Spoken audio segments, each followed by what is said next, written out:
La Retro es presentado por Next News, el banco de noticias más grande de Chile. ¿Cómo están? Muy buenos días, bienvenidos a La Retro, este programa de El Libro para toda su audiencia, en que semana a semana vamos analizando los temas más importantes en materia económica, siempre con cierta excusa en las dos reformas estructurales de este gobierno, la tributaria y la de pensiones. Este programa, ni que hubiera estado pensado, diseñado para una semana como esta, está absolutamente anclado y alineado en las expectativas, como diría el Banco Central, en estos temas. Saludamos como siempre a Cecilia Cifuentes, economista y directora del Centro de Estudios Financieros del S Business School, y a Guillermo Ramírez, abogado y diputado de la UDI, además de miembro de la Comisión de Hacienda de la Cámara y jefe de bancada, por cierto, de ese partido político. ¿Cómo han estado? ¿Cómo les va en esta primavera que ya empieza a ser cada vez más calurosa y entretenida precisamente por la contingencia político-económica? ¿Cómo están? Como fin de año, lleno de actividades, graduaciones, con hijo que da paz, así que intenso. Ya la dio ahí. Sí, ya la dio. Efectivamente, Sí. el martes y el lunes se tomaba la específica ahí de matemáticas. Guillermo, ¿cómo has estado? Muy bien, con mucho trabajo, algo aliviado ya por fin que terminó el proceso del presupuesto, que es un mes bien duro en el Congreso, sobre todo para los que estamos en la Comisión de Hacienda. Así que la verdad es que contento de haber salido de eso y ahora con los temas, como dice muy bien Cecilia, de fin de año también. Bueno, vamos quizás con algo de contingencia vinculado con, a raíz de la aprobación del presupuesto, el presidente Gabriel Boric da una cadena nacional en que plantea algunos aspectos, obviamente aspectos vinculados con presupuesto, aspectos con seguridad y también temas vinculados con crecimiento. Y ahí les quiero pedir una opinión respecto de la percepción, del sabor en boca de algún modo. ¿Qué les deja? Y parto en esta vez con Guillermo, porque después todos los temas los voy a partir con Cecilia, los que vienen. Preguntándote, Guillermo, ¿con qué sensación quedaste con esta declaración del presidente?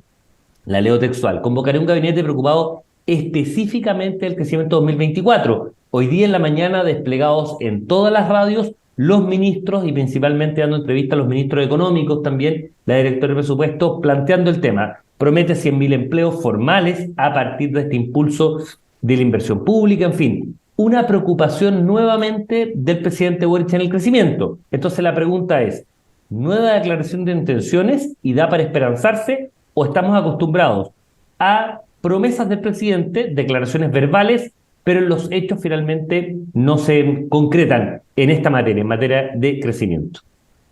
Parto por lo positivo. El presidente, al anunciar que va a crear esta especie como de gabinete y que va a crear empleo y que todo esto se da en el marco de generar más crecimiento económico para Chile, lo que está haciendo él es instalar el crecimiento como un tema importante.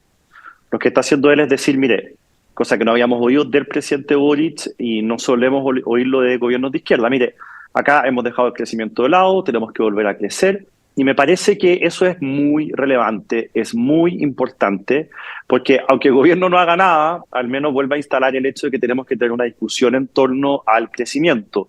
Y ahí también ayuda mucho, lo vamos a conversar después, supongo, las conclusiones del informe Marfan.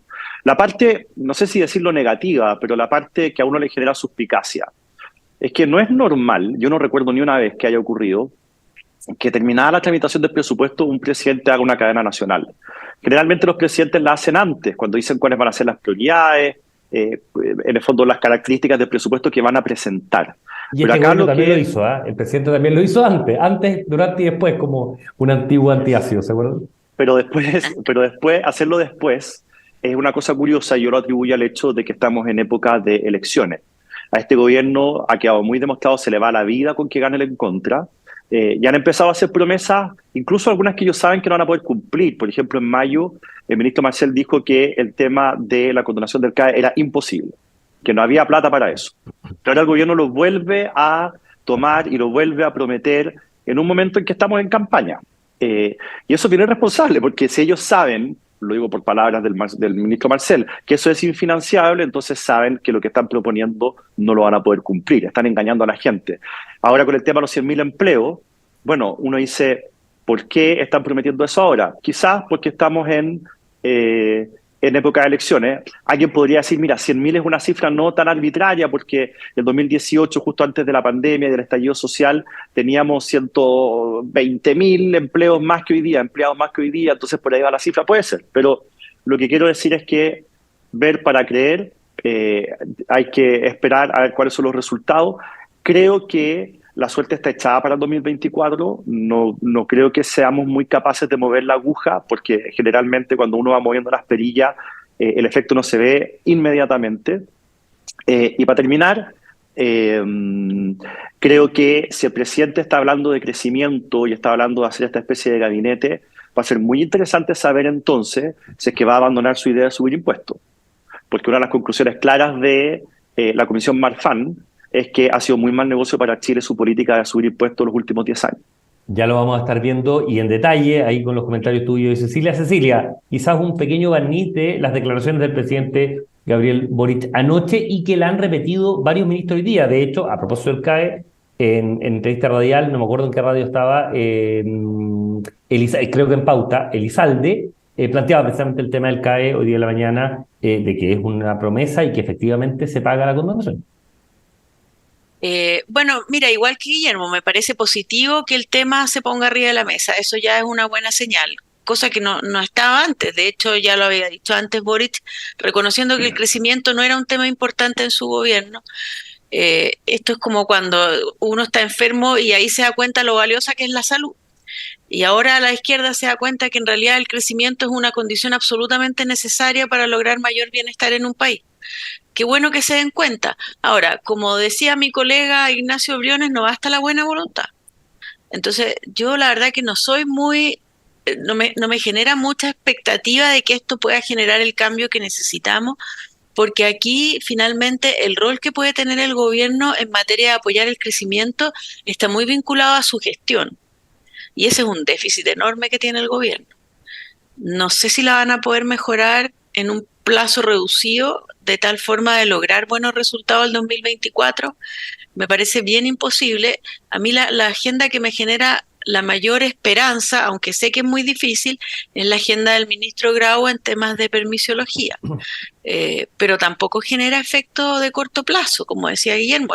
Si se empiezan a mover esas perillas, a lo mejor, si lo logran, podríamos tener un mejor resultado, un poco mejor el 2025.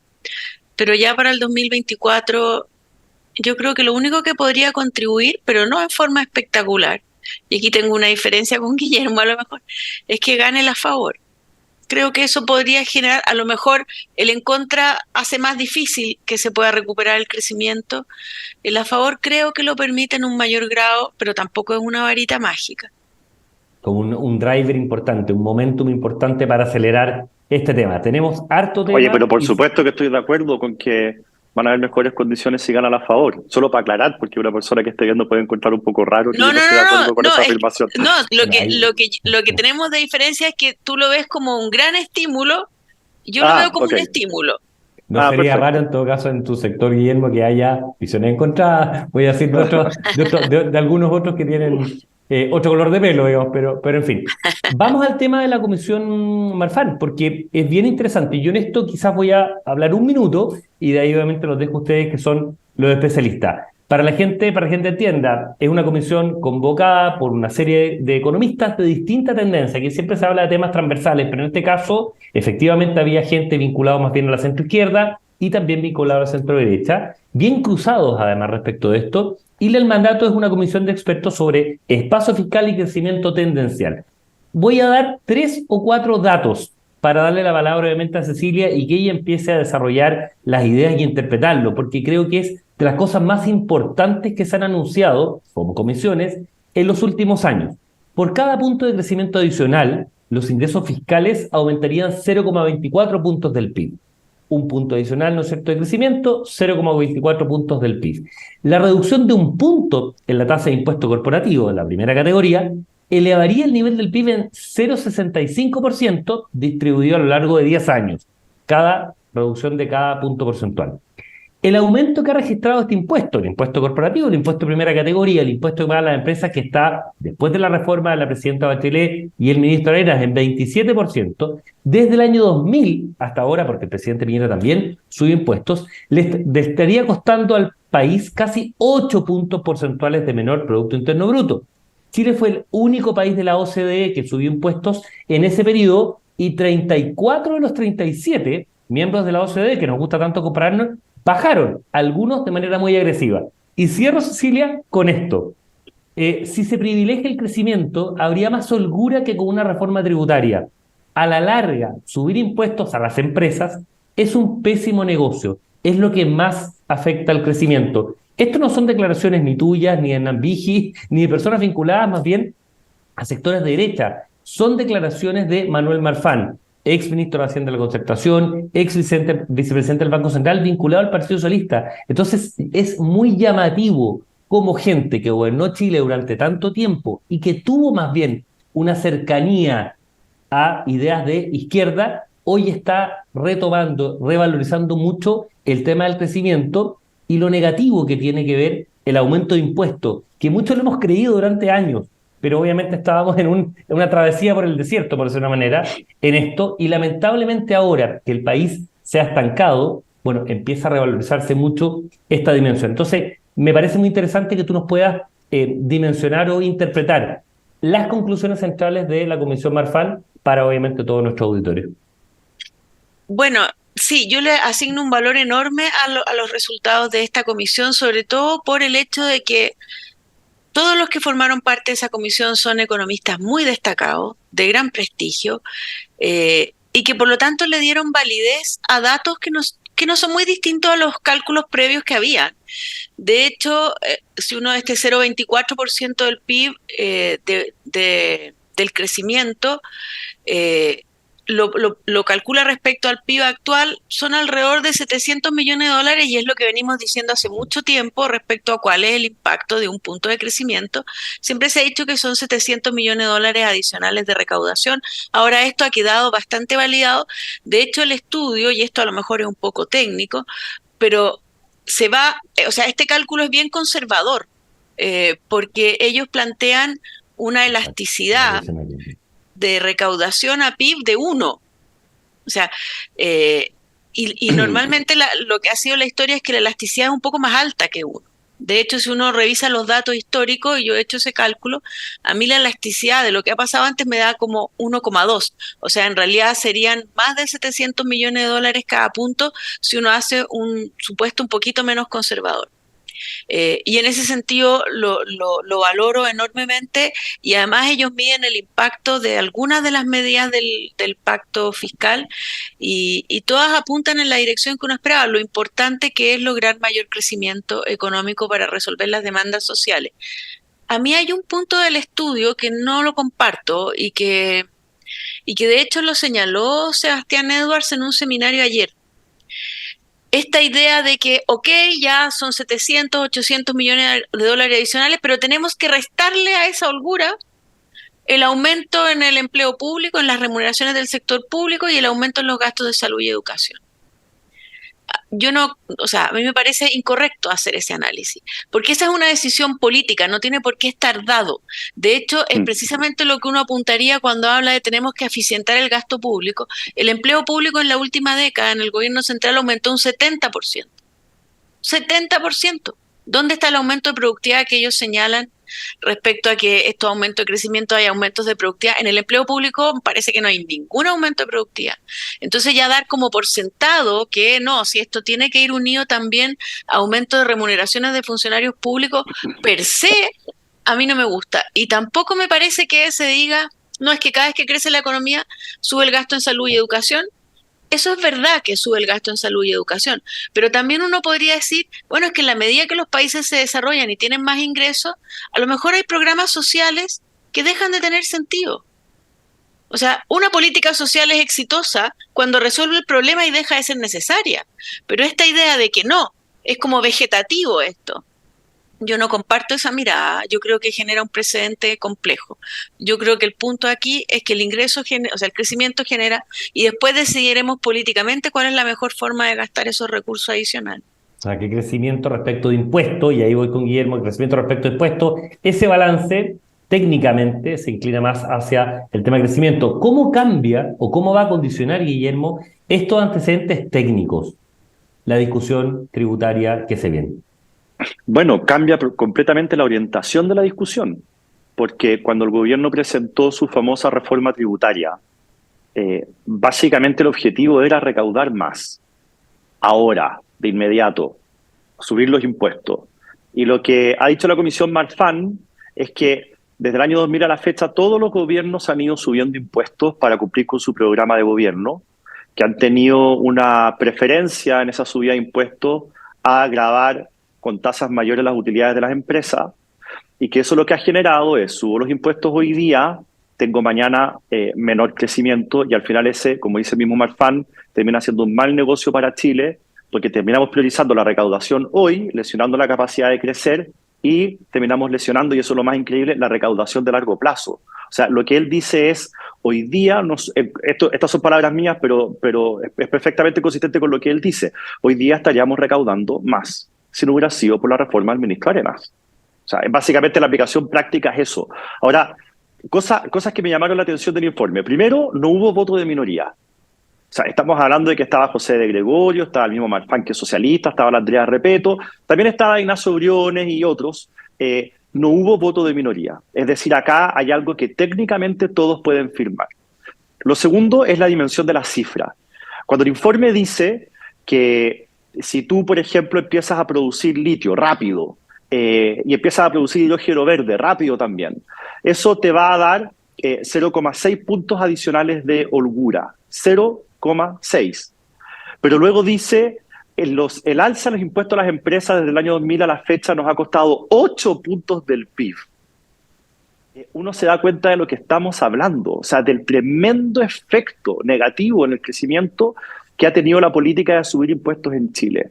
Es decir, tendríamos que tener entre la producción esperada de hidrógeno verde y litio, deberíamos producir 12 veces lo que podemos producir o 13 veces lo que podemos producir para compensar las pérdidas que ha producido el aumento en los impuestos en las empresas. Y esa es para tener una dimensión de lo que estamos hablando. Es realmente impresionante. Lo otro, me sorprendió la profundidad del estudio. Ellos tomaron a todos los países que tienen hoy día economías desarrolladas, todos los países económicamente que puntean la tabla, hicieron un análisis de esos países desde la Segunda Guerra Mundial a la fecha. Y en todos ellos, sin ninguna excepción, se ve que en 30 años, durante 30 años continuos, las exportaciones subieron en mayor proporción que el crecimiento del PIB. Y nosotros lo que hemos tenido en los últimos años, los últimos 10 años, es que nuestras exportaciones han crecido por debajo del PIB. Y eso ha generado que hoy día, en la relación exportación-PIB, nosotros hoy día estamos a niveles muy similares que a principios de los 90, lo cual es un drama y parece increíble que estemos en ese nivel hoy día. Entonces, creo que pone sobre la mesa, en primerísimo lugar, el informe de manera correcta, la importancia de crecer. Segundo, el daño que ha hecho la política de subir impuestos. Tú lo decías, 34 países de la OECD han bajado los impuestos, algunos de manera muy drástica, solo 2 los han mantenido y solo 1, Chile, los ha subido. Entonces, en el fondo, la importancia de ponernos al día en lo que tenemos que hacer respecto al impuesto corporativo. Y las recomendaciones, tomarlas en serio. Cierro con esto. Retomar el tema de las exportaciones, vale. Bajar, ellos dicen, bajar el impuesto de primera categoría. Agrega que tiene que ser con las compensaciones adecuadas. Ahí habla sobre la evasión, habla sobre la elusión, habla sobre reducir el gasto fiscal a propósito de lo que está diciendo Cecilia, pero invita a bajar el impuesto de primera categoría. Y eso es bien notable. Desecha la idea de la creación de una empresa nacional del litio. No por razones ideológicas, eso lo firmaron todos los economistas, sino que por razones prácticas. Dicen, el argumento es, el litio es abundante en el mundo, la única forma de que nosotros podamos aprovecharnos del litio es empezar a explotarlo rápido, y la creación de una empresa estatal del litio para cuando esté lista, ya va a haber pasado la vieja, perdón la expresión poco académica, va a haber pasado la vieja y ya no vamos a alcanzar a subirnos al carro del litio. Por lo tanto, no hay que crear una empresa nacional del litio. Yo creo que estas recomendaciones son poderosas, son profundas, en cierta forma para la izquierda pueden ser un poquito revolucionarias. Y vamos a ver, tu pregunta era ¿cómo influye esto en el pacto fiscal, en la discusión del pacto fiscal? Vamos a ver si el gobierno está dispuesto a tomar las medidas que esta comisión transversal hoy día propone. Y la pregunta de Cecilia es la misma. ¿Tú crees que va a tener cierto eco en el gobierno del presidente Boric, con la preocupación declarada en materia del crecimiento, pero por otro lado también esta suerte de espada de Damocles, digamos, ¿no es cierto?, de tenerle encima con su coalición? El crecimiento no ha sido nunca prioridad, o no ha sido hasta ahora, para ser justo, prioridad para esta administración. Ahora sí se está declarando, pero por otro lado la tentación ideológica de aumentar impuestos como gran vía, ¿no es cierto?, una vía rápida para elevar recaudación por la desconfianza atávica que tiene el sector privado. ¿Cómo se condicen? ¿Cómo esta nueva evidencia, esta nueva luz, evidentemente va a condicionar la discusión pública del próximo año, Cecilia? Sí, pero mira, sí, la va a condicionar bastante. Ahora, el problema, que aquí hay otro problema además, que es que la situación fiscal de mediano plazo en Chile es compleja. O sea, nosotros tenemos una situación fiscal hacia adelante que es preocupante. Ya no podemos considerar a Chile como un país fiscalmente absolutamente sostenible. Entonces aquí lo que se necesita es un cambio bien radical, y yo la verdad que creo que el gobierno no va a estar dispuesto a hacerlo, porque es verdad, hay que bajar la tasa de primera categoría, pero tenemos que bajar el gasto, porque uno dice, ¿y cómo recaudo? ¿Qué impuestos subo? ¿Vamos a subir el IVA? Vamos a subir más la tasa marginal, que ya está en 44,5%, vamos a subir la tasa marginal al 55%. ¿Qué impuestos vamos a subir? Entonces no queda mucho espacio aquí. Y el espacio que queda, y no he visto todavía los resultados de la Comisión de la OCDE sobre eficiencia del gasto, pero para mí es evidente que el espacio está ahí. ¿Cómo puede ser que el empleo público haya aumentado un 70%? ¿Dónde está eso? ¿Dónde está la productividad? Y el problema es que es muy difícil, y esto yo creo que es difícil para un gobierno de derecha y un gobierno de izquierda, hacer la reforma del Estado. Y ese es otro elemento que uno podría decir, bueno, la propuesta constitucional, algunos elementos en esto contiene, esto es un proceso difícil. A mí lo que me preocupa es que el gobierno se vaya por estas medidas que no me parecen buenas, que es como, ok, bajamos los impuestos con esta tasa de desarrollo. Que si el gobierno decide, si algún funcionario decide que la empresa está haciendo inversiones que generen aumentos de productividad en el país, puede pagar menos impuestos. Ese tipo de discurso yo no lo comparto para nada, porque no. Para mí que una empresa decida comprar computadores súper tecnológicos o decida contratar gente, entonces la vamos a premiar si es que compra computadores súper tecnológicos, porque eso es gasto en investigación, y si contrata gente no. Entonces, a mí esa lógica me parece, y es la lógica que veo muy instalada en el gobierno, así que no me hago mucha expectativa, lamentablemente. Y en la dimensión, Cecilia, de permisología, que también es otro de los elementos que ellos calculan, ¿cuánto le cuesta de algún modo la permisología, o al revés, cuánto le costaría reducir? Por ejemplo, ellos plantean 1/3 del actual tiempo de tramitación de los proyectos, que equivaldría a disminuir 3,7 puntos porcentuales la tasa de impuesto corporativa, o sea, que pase el 27, casi 4 puntos menos, a 23,3. El equivalente. Pero la cifra la dan, perdona, Cristian, la cifra la dan. Dicen que si se cumple la meta del gobierno, reducir la permisología en 1/3, la holgura fiscal que eso aporta al año 2034 es de 0,5 puntos del PIB. Claro. Al 2034. Y el adelantar inversiones, porque obviamente no se atrasan, sería casi 940 millones de dólares. O sea, da hartos datos respecto de eso. Esa dimensión, Cecilia, Guillermo, que es una cosa mucho más micro, mucho más de mejorar, por cierto, la eficacia del Estado, la eficiencia del Estado, pero es mucho más llevable, tiene menos costo político también acelerar temas. A nadie se ve afectado respecto de eso, más allá de alguna comunidad que quiera reclamar. Pero esa dimensión, con la recaudación que tiene y con el impacto en crecimiento que tiene, ¿lo ven como algo más posible? Yo lo veo difícil. De hecho, a mí me llamó la atención, por ejemplo, que a la ministra de Medio Ambiente no le gustó el nombre permisología. Entonces, yo creo que aquí hay un problema interno en el gobierno. Esto es como la agenda de seguridad, se me ocurre a mí, que finalmente son los propios parlamentarios del gobierno los que van a estar votando en contra de este tipo de medidas. Entonces va a ser lento, pero sí, creo que podría aportar. ¿Tú lo ves, Guillermo, como una dimensión? Que se puede echar mano mucho más rápido que la reforma del Estado, que es muy necesaria, pero tiene un costo político mucho más importante. Es que estoy completamente de acuerdo con lo que dice Cecilia. Firmo. Yo creo que aquí vamos a estar... mira, de partida no sabemos si Maíz Rojas va a estar en esa especie de gabinete. por el crecimiento y, en fin. Vamos a ver, todo esto es noticia en desarrollo. Yo creo que también ahí el presidente Boric va a tener que navegar en la tormenta interna que se le va a formar. Y creo que la analogía o el ejemplo que pone Cecilia respecto a que les va a pasar lo mismo que con la agenda de seguridad es muy bueno. No se me había ocurrido y creo que refleja perfectamente lo que puede que acá ocurra. Déjame decir una sola palabra, Cristian, que no se ha mencionado, porque Cecilia recién decía, en un nuevo texto constitucional hay algo de modernización del Estado y eso puede ayudar. En el informe, como el informe ha sido explicado en las páginas de economías y negocios de los diarios, de finanzas y qué sé yo, yo creo que no se hizo suficiente hincapié con una de las propuestas que hace el informe, que de hecho, si no me equivoco, es la primera. La primera propuesta del informe es que hay que mejorar el sistema político. Dice que hay que terminar con la fragmentación de partidos y con la indisciplina en el Congreso. Es bien notable que al final la primera recomendación del informe sea de orden político y no de orden económico. Y me acordé, porque a propósito del comentario de Cecilia que decía, mira, en la nueva Constitución hay algo de modernización del Estado, justamente es lo único que estamos de acuerdo en la derecha y en la izquierda y en todas partes, lo único que estamos de verdad de acuerdo sobre el nuevo texto constitucional, porque el resto estamos en desacuerdo en todo, es que arregla el sistema político. Y que ese sistema político arreglado, lograr cambiarlo en el Congreso es imposible. Porque hay demasiados partidos chicos, hay demasiados parlamentarios independientes, nadie quiere que se reduzcan los cupos de parlamentarios, eso lo hace la Constitución, pero los parlamentarios no lo votarían a favor, en fin.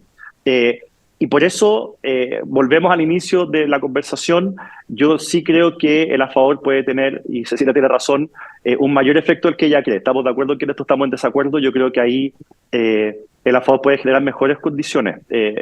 En parte por este tema del sistema político que menciona el informe.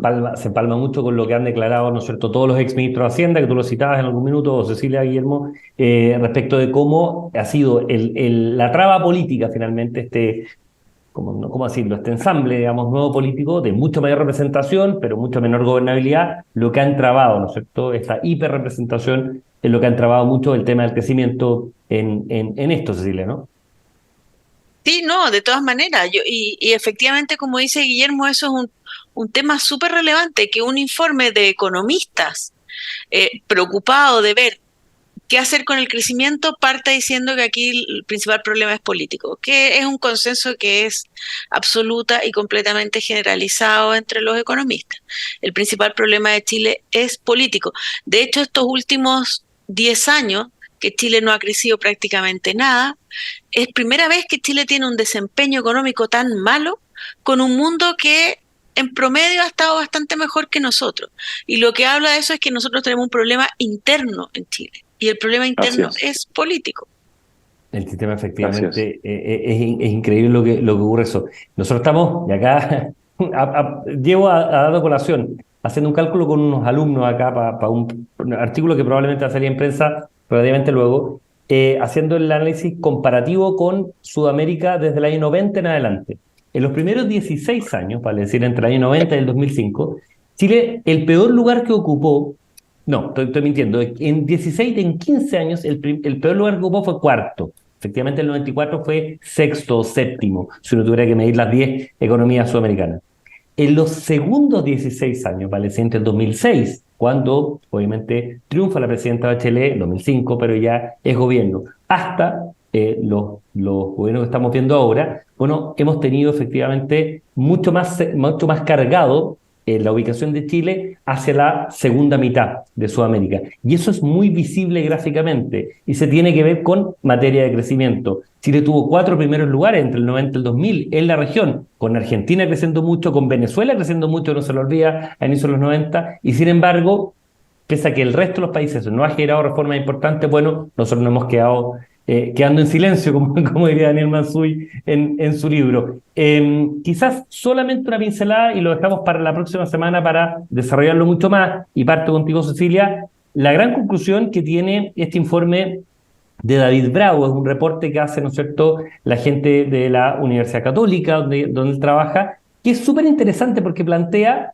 el título del estudio se llama Tasa de reemplazo, nuevos hallazgos, evidencia, para la reforma de pensiones. O sea, nuevamente, evidencia muy, muy bien estructurada, con una base de datos monumentalmente grande, muy, muy gruesa, para la reforma de pensiones.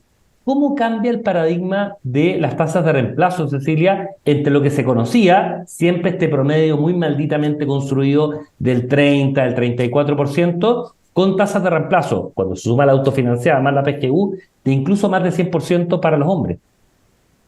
A ver, lo cambia en forma absoluta y completamente radical, y yo parto aquí por hacer y nuevamente hablando de reforma del Estado, aquí hay una crítica gigantesca al funcionamiento del Estado, porque no puede ser que llevemos más 15 años discutiendo una reforma de pensiones y no hayan estado disponibles para los analistas los datos para hacer este cálculo, y siguen sin estar disponibles. Lo entregan las AFP. Lo Casi entregaron todas. las AFP, Exacto. lo Menos entregaron una. las AFP para que... Estos son datos que la Superintendencia de Pensiones tiene. Se le vienen pidiendo hace tiempo. El mismo David decía que los pidió cuando formó la Comisión Bravo en el 2014.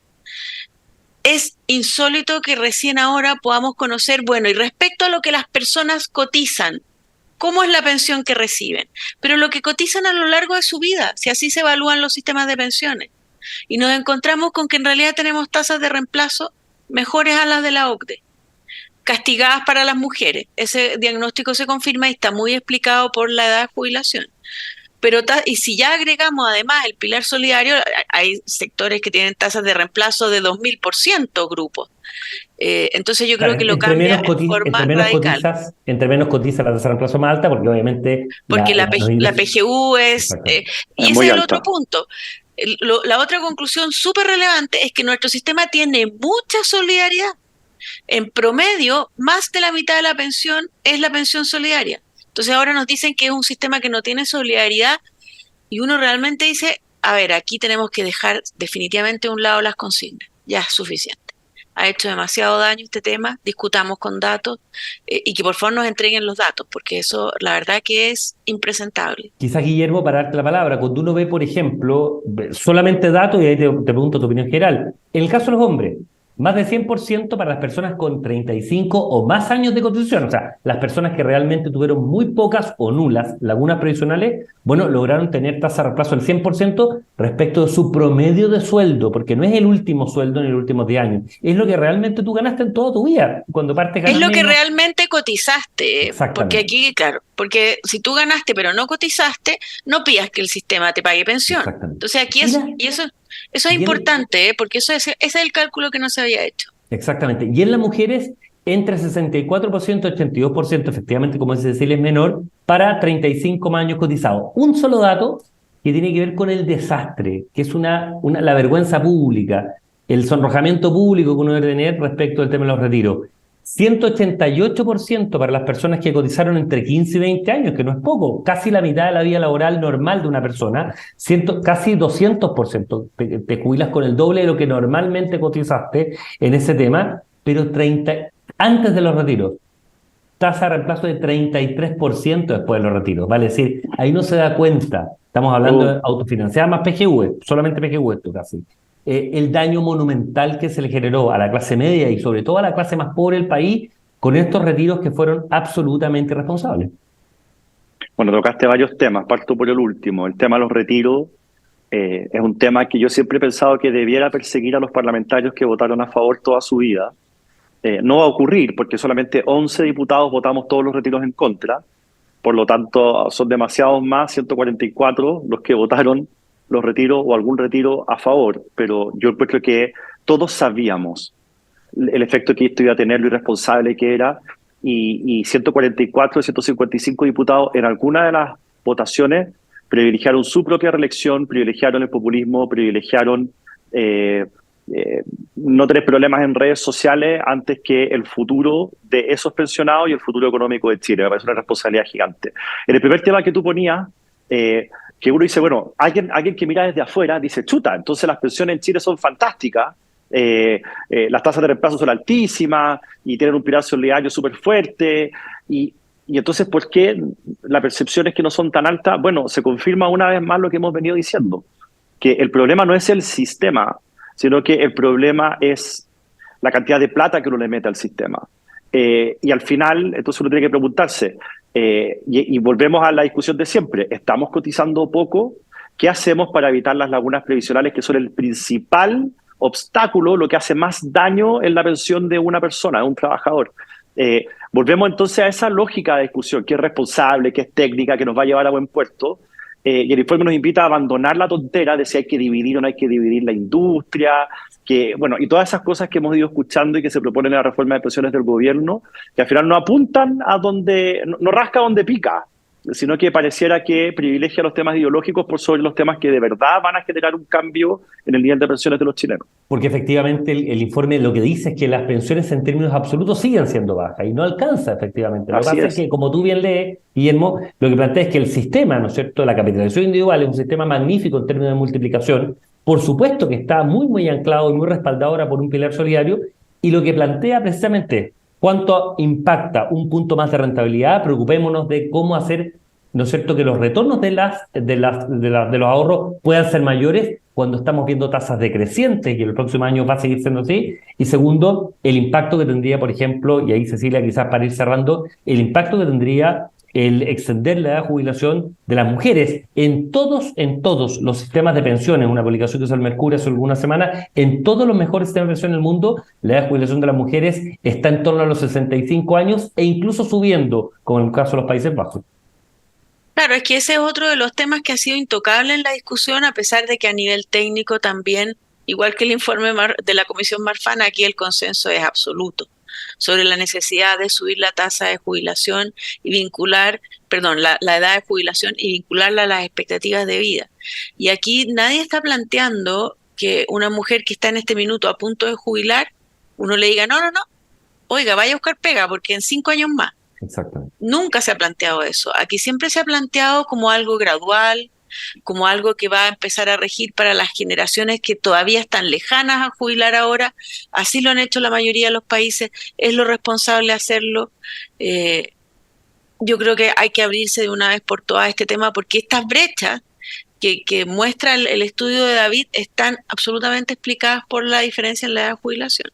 Israel lo está haciendo con edad de nacimiento, por ejemplo, para que la edad de jubilación sea mucho mayor o menor, estos 5 años o 6 años de diferencia, respecto, porque también tenían 60 años y lo están aplazando a 65. Este tema claramente nos quedamos cortos, la responsabilidad es mía por tema de tiempos, pero va a quedar mucha carne para seguir sacándole en los próximos programas. Lo dejamos como un elemento, una promesa para la próxima semana. Obviamente ya empieza a acercarse el tema del plebiscito del 17 y por lo tanto vamos a estar tocando algunos aspectos de eso, pero lo dejamos así, Guillermo, quizás como uno de los aspectos para tocar y darle una segunda lectura no tan preliminar como la que hemos hecho ahora para el siguiente programa. Como siempre, muchísimas gracias a ustedes por el tiempo, obviamente por los comentarios y por el análisis que son tan útiles para poder entender y leer muy bien la contingencia, tanto en materia, ¿no es cierto?, de reformas como en materia político-económica normal, más general. Como siempre, muchísimas gracias, Cecilia Cifuentes, economista y director del Centro de Estudios Financieros del S Business School, y Guillermo Ramírez, abogado, diputado de la UDI y jefe de bancada también de ese partido